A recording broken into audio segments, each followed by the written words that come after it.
خطاب وزیراعظم شہباز شریف کی جانب سے قوم کچھ ہی دیر میں وہ خطاب سن لیں گے. جو اہم فیصلے سامنے آئیں گے اس حوالے سے بھی ہمارے سامنے تمام تر صورتحال ہوگی. لیکن اس سے پہلے بات کر لیتے ہیں تحریک انصاف کے مذاکرات کے حوالے سے. پاکستان تحریک انصاف کے بانی P T I Imran Khan کی جانب سے مذاکرات کے لیے حامی بھری گئی اور اس کے بعد ہم نے دیکھا کہ محمود خان اچکزئی کو یہ ذمہ داری بھی سونپی گئی.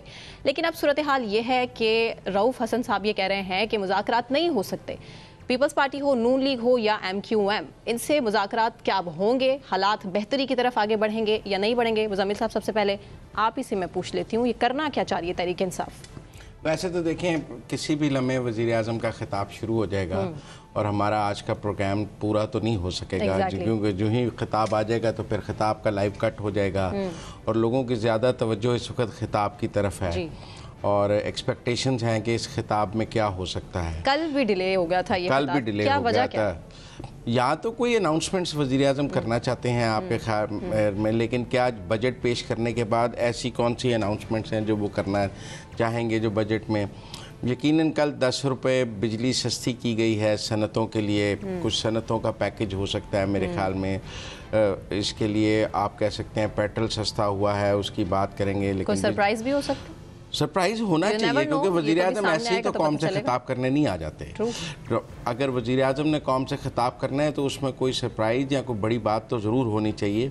آپ روٹین کی بات کرنے کے لیے تو خطاب نہیں کر سکتے روز، اور یقیناً اس میں کچھ نہ کچھ ایسی اناؤنسمنٹ تو ہوگی جو وہ قوم کے ساتھ خود شیئر کرنا چاہتے ہیں. وہ تو کچھ ہی دیر میں ہمارے سامنے ہوگا، اس پر تبصرہ کریں گے. لیکن مزمل صاحب تحریک انصاف کیا کر رہی ہے؟ تحریک انصاف دیکھیں میرے خیال میں کنفیوژن کا شکار ہے. میں سمجھتا ہوں تحریک انصاف کنفیوژن کا شکار ہے.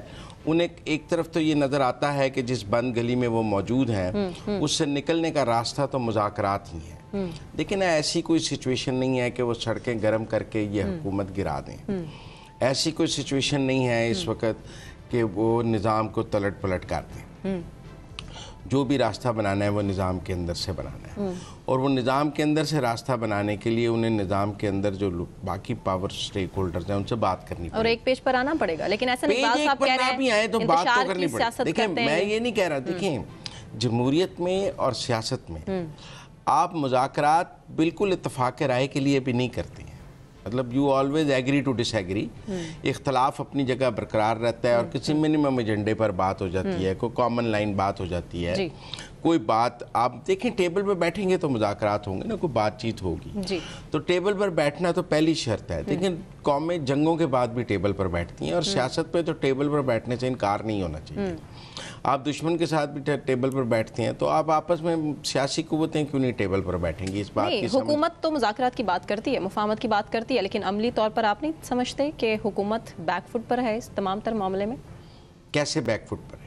ان کی طرف سے کچھ اس طرح کے اقدامات اگر نہیں کیے جا رہے جس سے تحریک انصاف کو تھوڑا ریلیف ملے، پنجاب گورنمنٹ ہو یا وفاقی حکومت؟ دیکھیں تحریک انصاف پہلی بات تو یہ کہے گی کہ ہاں ہم ٹیبل پر بیٹھنے کے لیے تیار ہیں. جب وہ ٹیبل پر بیٹھیں گے تو وہ اپنا چارٹر آف ڈیمانڈ پیش کریں گے. ان میں سے کوئی بات مانی جا سکے گی، کوئی نہیں مانی جا سکے گی. جو مانی جا سکے گی اس پر بات آگے چل پڑے گی.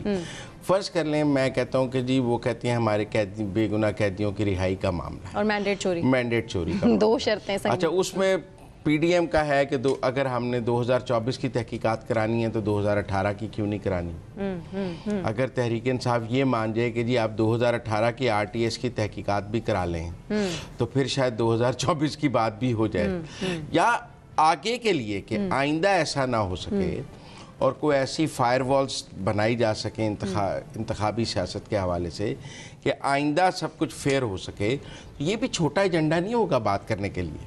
دیکھیں اگر آپ کوئی ایسی انتخابی اصلاحات پر متفق ہو جاتے ہیں اور پارلیمنٹ جس سے آگے دھاندلی کا راستہ رک سکے اور آگے فیئر الیکشنز ہو سکیں تو یہ بھی چھوٹی کامیابی نہیں ہوگی. بے شک وہ بھی بیٹھ کر بات ہوگی کہ اچھا چلیں 2024 تک جو ہوا اس کو آپ اس پر ہم بعد میں بات کرتے ہیں، آئندہ نہ ہو سکے اس کے لیے آپ ہماری یہ تجاویز ہیں ان پر عمل کریں. دیکھیں نا کوئی نہ کوئی راستہ تو بات چیت کا. جیسے مسلم لیگ نون اور پیپلز پارٹی نے چارٹر آف ڈیموکریسی نکالا، آپ چارٹر آف اکانومی کر سکتے ہیں، آپ چارٹر آف الیکشن ریفارمز کر سکتے ہیں، آپ ملک میں بہت ساری چارٹر جوڈیشری کا چارٹر کر سکتے ہیں کہ عدالتی اصلاحات کے لیے چارٹر کر سکتے ہیں.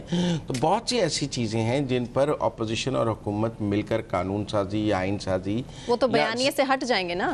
اصل تو مسئلہ یہی ہے کہ بیانیے سے ہٹنا ہی نہیں چاہ رہے ہیں. قیدی ہو کر نا آپ قید میں آ گئی ہے تحریک انصاف.